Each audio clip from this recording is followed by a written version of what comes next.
there, welcome. This is the Kelly's Astrology podcast, where you can find insight, guidance, and understanding through astrology. I'm Kelly, and I'll be your host.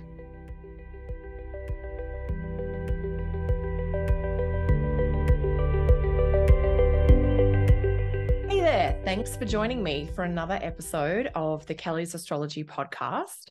In today's episode, I'm actually going to be looking at some of the astrological highlights over a 2-week period from December 16 to December 30th. So during this time, I will be taking some time off with family in Australia. And so I wanted to make sure you still got all the astro highlights that you need for this time frame. So let's take a little look. I'm going to take almost like a bird's eye view over these last 2 weeks of December. And I want to mention some of the standout dates and the astro events in this period. So I'm going to touch on 2 particular dates in this second half of December that look exceptionally busy. I'll briefly mention the sun moving into Capricorn and why that's important. Of course, I will touch on Venus heading into Sagittarius, which is also a big thing in this latter part of December. And I'm going to share some insights about the gorgeous full moon that is happening towards the end of the month. Just before I do, I'd love to invite you to join my 2024 Year Ahead Astrology webinar. This is the most popular webinar that I teach each year. It's happening on January 6th or January 7th, depending on where you are. And what I'll be doing in that webinar is sharing insights about what to expect in 2024. I'm going to be drawing from some of the major astrological events, things like Jupiter conjunct Uranus, Jupiter moving into Gemini, how that affects Saturn in Pisces. I'll also be talking about Mars retrograde, which is happening in Cancer and Leo towards the end of 2024. And so much more. So if there's info and insight that would be helpful for you as you're getting ready to tune in to the feel and flow of 2024, I hope you can join us. If you'd like to get sorted and ready for the new year, I'd love to see you in the webinar on that first weekend in January. You can sign up via my website, kellysastrology.com, and I'll include the registration link in the show notes as well. So let's now turn our attention to this last 2 weeks of December and the astrology of what's happening then. So I want to mention those 2 dates that look particularly busy. I want to talk about them first. So when I put my info together for my astrology membership, I create sort of a monthly calendar and I plot out all the different astrological aspects and events that are happening. And sometimes when I've prepped that, I notice that there are 1 or 2 days that month that seem particularly active astrologically. And we're actually going to have 2 of those in the second part of December. So I want to mention them and tell you a little bit about maybe what to expect. I won't go into like a huge amount of detail, but when you take this bird's eye view, sometimes it's really interesting to say, oh, that day is going to be a little bit hectic, or there's just going to be a lot more happening than usual. So the first date that I want to mention is Thursday, December 21st. Now, if you're in the UK and Europe, some of this energy is going to spill over to the 22nd. So there is this sort of 24-hour-ish period on the 21st if you're in Canada and the US, but it might be later on the 21st and then in the early part of the 22nd, depending on where you are. So we have 2 planetary aspects forming. We've got Venus opposite Uranus, Mercury retrograde sextile Saturn. We also have the sun moving into Capricorn, and we have the moon conjunct the North Node in Aries. So that's a lot of activity for one 24-hour period. Now, there is excitement. There is an unpredictable edge with that Venus-Uranus aspect. There is the desire to organize and order things with that Mercury-Saturn aspect.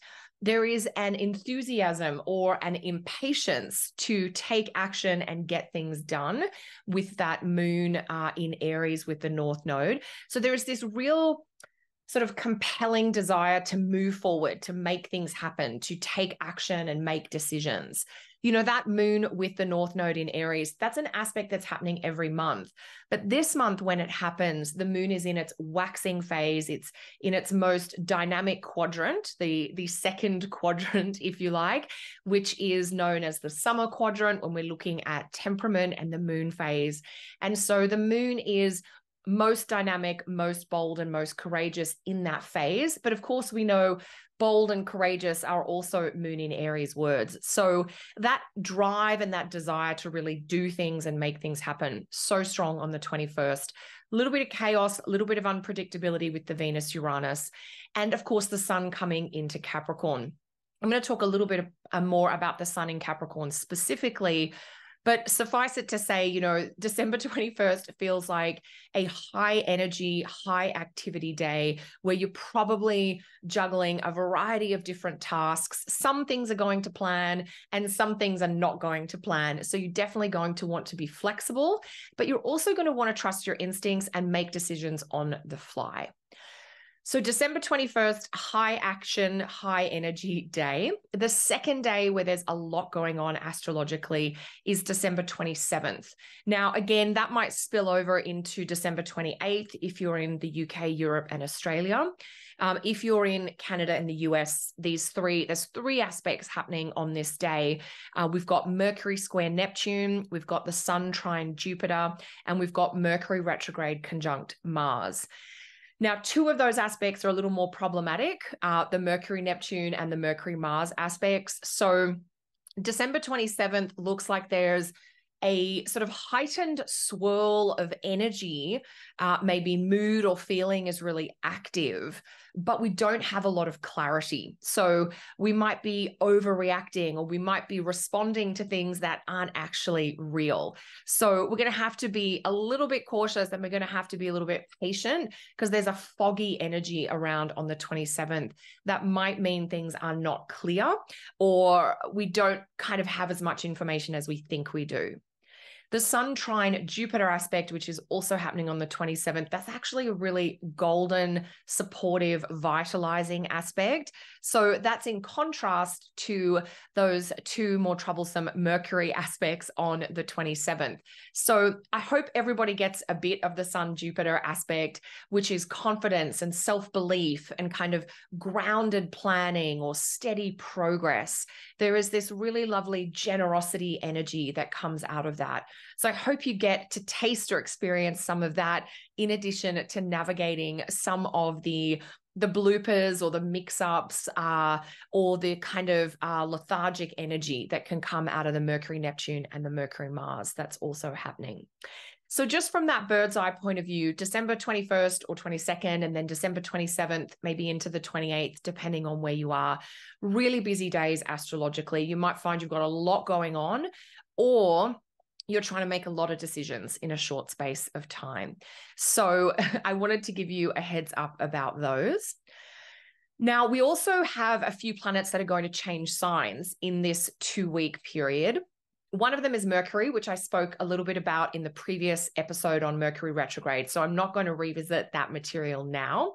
Instead, I want to talk about the Sun moving into Capricorn and Venus moving into Sagittarius, because as we get into these last 2 weeks of December, we do start to get a little bit of an astrological mood shift. So the first planet that's really going to speak to that is the Sun moving into Capricorn. That does create the solstice that is happening on December 21st in Canada and the US. If you're in the UK, Europe, and Australia, the Sun coming into Capricorn is Friday the 22nd. So the solstice will be on the 22nd for you if that's where you are. So this begins Capricorn season, and Capricorn season is really different from Sagittarius season. So Capricorn is an earth sign. It is ruled by Saturn. It is grounded. It is embodied. It is practical, and it is really focused on tangible things. So what we can see and taste and touch. Capricorn's also a sign that is about managing or even mastering our time. So when we come to Capricorn season, there's this real focus on routines, responsibilities, and schedules. Some of us are going to find that over the next 4 weeks, remember that the Sun coming into Capricorn sets that Capricorn season, and that lasts for a month. So 4 weeks until late January. Some of us are going to be reviewing our responsibilities and commitments. We're going to be reassessing who or what we want to be dedicated to as we head into the new year. I always love that the sun comes into Capricorn as we cross the threshold into a new calendar year, because it is such a calming, kind of slowing, thoughtful, and deliberate sign that it helps us be really intentional about our choices and what we want to make a commitment to. Like, who do we want to make a promise to? So that's something we're going to shift into starting December 21st or December 22nd as we come into Capricorn season. So we are going to slow down. We're coming out of a really active, go everywhere at once fire sign. Sag, the fire sign ruled by Jupiter, the only mutable fire sign. So it's a really kind of uncontained fire energy of Sagittarius. And now we're coming into kind of like superstructure, super organized Capricorn, the only earth sign that is ruled by Saturn. So we're looking to create containers and boundaries. We're actually looking to find some limits that are going to help us stay focused, because Capricorn is also a sign that is really focused on making plans for the future. We're going to want to check in with how we're doing around some of our longer term goals. And that's a perspective shift that Capricorn really brings us, is let's not just think about what we're doing today. Let's think about the long-term impact or the long-term consequences of what we are or aren't doing. For some of us, this is going to bring home some important changes or choices we need to make about aging, about preparing for being older, preparing for a stage in our life where we may or may not be working much. So there's a financial element, preparing financially for later in life, definitely a Capricorn theme. Capricorn is so hardworking that it's also going to be a time, while we're in Capricorn season, it can also be a time where we're rethinking what we want to put effort and energy into. Who or what are the goals and values and people and partnership that we're willing to work hard for? And maybe that reassessment is going to point out a obligation that we have, or a sense of, I'm putting a lot of effort in here or here, and I no longer value that thing, or it's no longer, meeting the needs that it was intended to meet. So in Capricorn season, we're looking to simplify and streamline. This is all Saturnian stuff. We want to make life kind of easier by focusing on the right things and stepping away from stuff that we've outgrown or that has kind of run its natural course. So acknowledging necessary endings can be an important part of Capricorn season.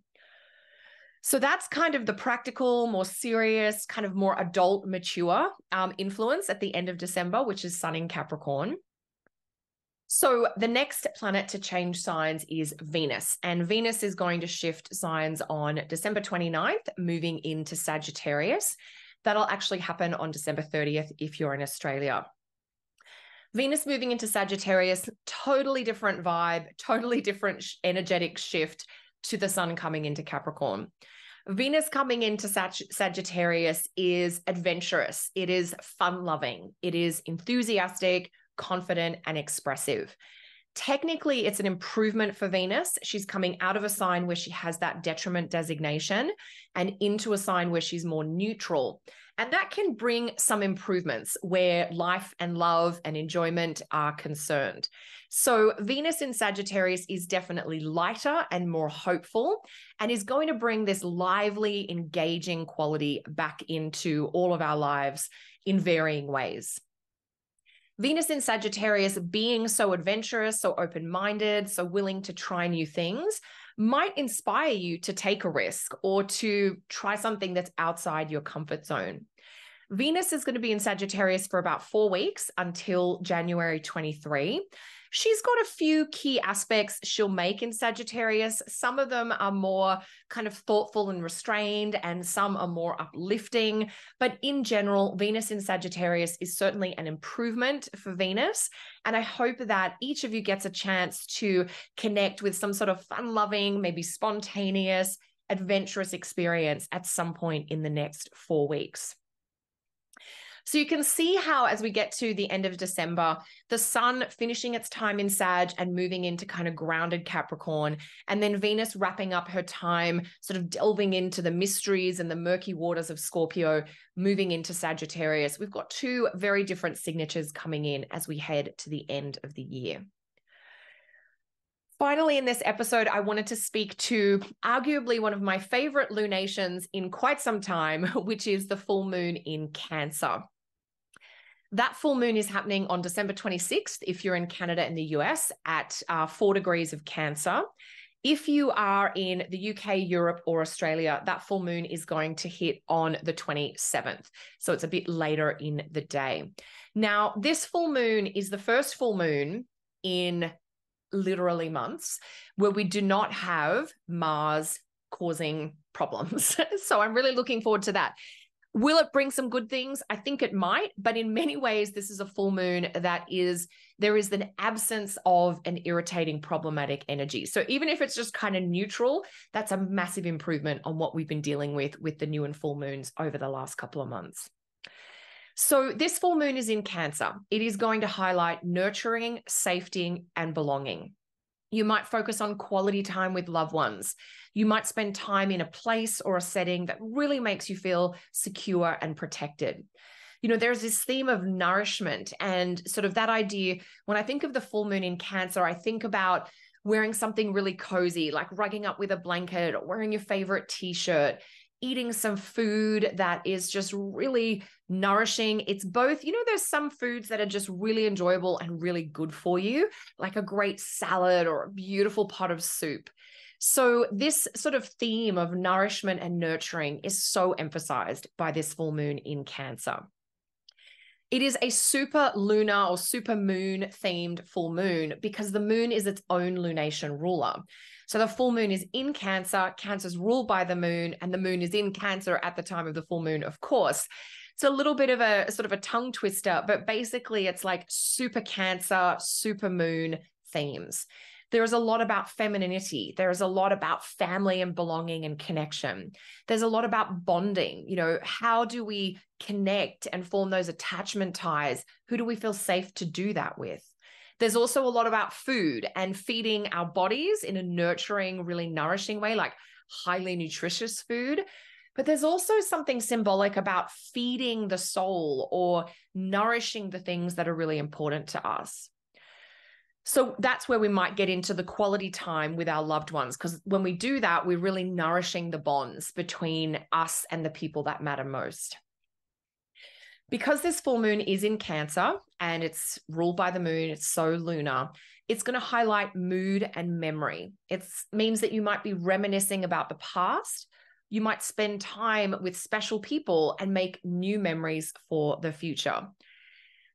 There is definitely an emphasis on home, on having a space or place to really call your own. So that's going to be highlighted by this full moon as well. So this full moon has these really nourishing themes, emphasizing home, family, the feeding and caring of that which we most treasure. But in addition to that, there is this extra positive, lucky edge to this full moon to do with a gorgeous sextile from Jupiter in Taurus to the full moon in Cancer. So that aspect from Jupiter means that you might connect with extra support. You might receive some timely encouragement. Somebody might act like a little bit of a cheerleader or a mentor for you to really guide or encourage you towards something for your own growth. You might be feeling really blessed. You might tune into themes of abundance. This is abundance of the heart. It's not necessarily abundance to do with money and finances. So I'm not indicating that you're going to win the lottery or anything like that. The abundance themes of this full moon are very much about the emotional abundance space. And so you might realize how lucky you are in terms of some of the people in your life. You might be really grateful for the friendships or the family connections that you have. You might be feeling really grateful about something to do with your home or your living situation.